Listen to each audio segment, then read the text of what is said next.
इत्तेहाद बेटी हमारी इज्जत नीलाम कर दिला दू कौड़ी के नीच के सामने। दहेज के पैसा डबल कर दी। बेटी मरद के हाथ पकड़ ले बिया, कौनो मौगा के ना। उड़ ले बेटा, कहे कि उड़ के छरके वाला मुर्गा बड़ा जल्दी कटाला। पर हई मुर्गा लकड़ी के ना, अपने के बेटी के ठेया पर कटाई। अड़ंगा मत लगाए, कहीं बेटी के पाव पुजाई में बाप के कटल गर्दना चढ़ावे के पड़े।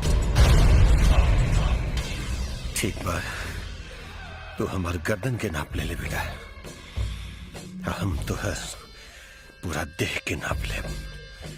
कहे कि मरला के बाद कफन खरीदे में आसानी रही। बारात में बाजा के जगह कफन के पेटी लेके आई। शमशान के पता बेटी के बता दे, कहे कि पहला बेर मुखाग्नि बेटा ना अपने के दामाद दी।